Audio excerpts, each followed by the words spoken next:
Hello Chetan గారు. Hello madam.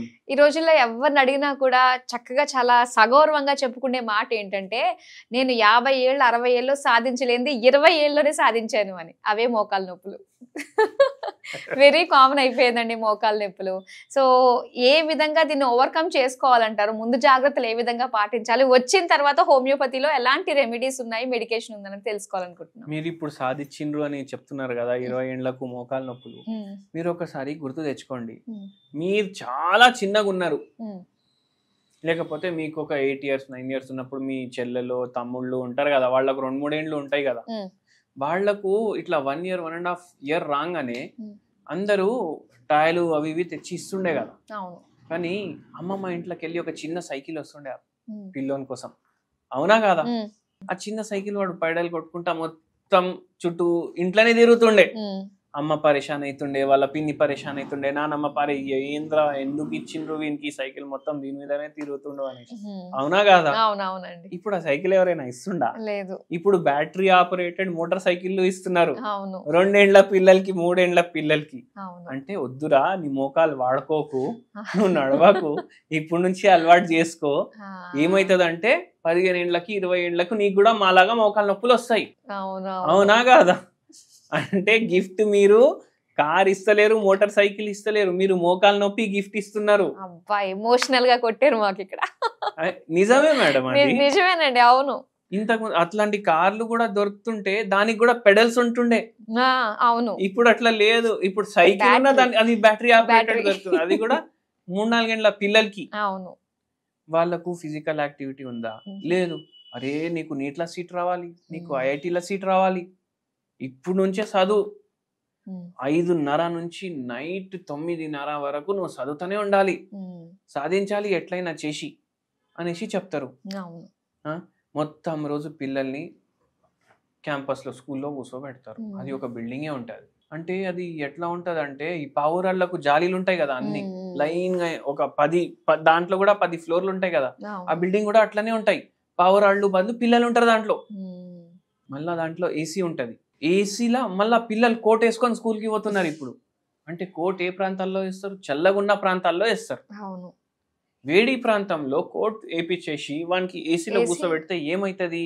బొక్కలు మెత్తబడిపోతాయి, osteopenia అవుతుంది. ఏసీ ఫుల్ 18 మీద 19 మీద 20 మీద పెట్టేసి కూర్చుంటారు. ఇది పిల్లల కోసమే కాదు, ముసలోళ్ళ కోసం, మిడ్ ఏజ్ వాళ్ళకు కోసం కూడా ఆస్టియోపీనియా డెవలప్ అయ్యే ఛాన్స్ ఎక్కువ ఉంటుంది. మొత్తం రోజు వానికి ఎండలో ఓతనే లేడు వాడు, విటమిన్ డి తగ్గిపోతుంది కదా, ఆస్టియోపీనియా అవుతుంది, ఆస్టియోపోరోసిస్ అవుతాయి, ఆస్టియోఫైట్స్ ఫామ్ అవుతాయి, ఆస్టియోఆర్థరైటిస్ అవుతుంది. అందుకే ఆ యంగ్ ఏజ్ వాళ్ళకి కాదు, ముసలోళ్ళకి కూడా చాలా తొందరగా. అంటే వాడు ముసలోడు ఏస్తోడు కాడు, బాడీతోటి ముసలోడు అయిపోతాడు వాడు. ఏసీ ఏం అవసరం మీకు చెప్పండి? చలికాలంలో బయట టెంపరేచర్ 21 ఉంటుంది, ఇంట్లో మనం 22 పెట్టుకొని కూర్చుంటాం, అవునా కదా? ఏం లాభం చెప్పండి మీరు? అరే లేదు పొల్యూషన్ వస్తుంది, మొత్తం కిటికీలు బంద్ చేయి, అన్ని బంద్ చేయి, వెంటిలేషనే ఉండదు. అదే బయటికి పోయిన గాలే మళ్ళీ పీల్చుకుంటా కూర్చుంటాం, ఏమైతుంది? ఆటోమేటికలీ బోన్స్ కి ఎఫెక్ట్ అవుతుంది. ఇప్పుడు డెలివరీలు అవుతాయి కదా, నార్మల్ డెలివరీ ఒకటి ఉంటది, సిజేరియన్ ఒకటి ఉంటది. నార్మల్ డెలివరీ మొత్తం దేశంలో అన్నిటికన్నా తక్కువ ఏదైనా రాష్ట్రంలో అవుతున్నాయి అంటే మన రాష్ట్రంలోనే అవుతుంది. చాలా తక్కువ. మళ్ళా అది సిజేరియన్ చేపించుకుంటారు.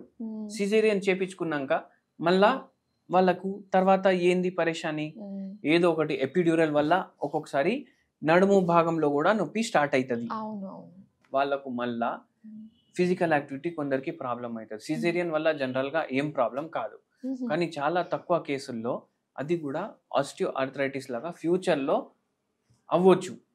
మళ్ళీ ఫైబ్రాయిడ్ అయ్యే ఛాన్సులు ఎక్కువ అయిపోతాయి వీళ్ళకు. గర్భసంచిలో ఫైబ్రాయిడ్ అయ్యే ఛాన్సులు ఎక్కువ అయిపోతాయి. ఫైబ్రాయిడ్ అయితే వాళ్ళు చాలా మంది గర్భసంచిలు తీపించుకుంటారు. గర్భసంచి తీపిస్తే ఏమొస్తుంది? మళ్ళీ ఆస్టియో ఆర్థరైటిస్ అయ్యే ఛాన్సెస్ పెరిగిపోతాయి కదా. అట్లా కూడా చాలా మందికి అవుతుంది. ఇప్పుడు ఒక పేషెంట్ వచ్చారు, 48 ఏండ్లు పేషెంట్ కి, ఫీమేల్ పేషెంట్. వాళ్ళ ఆయన చనిపోయి 4 ఏండ్లు అవుతుంది. ఎట్లా అంటే క్యాన్సర్ వచ్చి చనిపోయారు.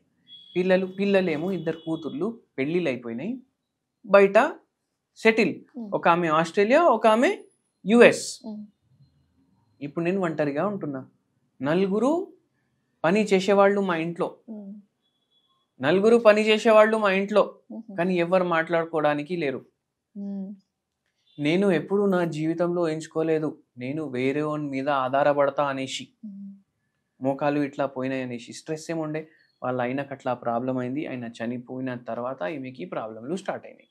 ఓకే, ఈడికెళ్ళి కిందికి పోవడానికి కూడా మనం లిఫ్ట్ వాడతాం, కానీ లిఫ్ట్ లేకపోతే మనకు ఆ కాన్ఫిడెన్స్ ఉంటుంది, నేను మెట్లు దిగేసి వెళ్ళిపోతా అనేసి. అంటే ఏం పని చేసినా మనం సెల్ఫ్ గా చేసుకుంటాం, ఆ సెల్ఫ్ గా మనకు పని చేసుకోలేకపోతాం అనేసి మనం ఎప్పుడు ఊహించుకోము. ఆ పరిస్థితి వస్తే మన ఈగో బ్రేక్ అయిపోయినట్టు అయిపోతుంది.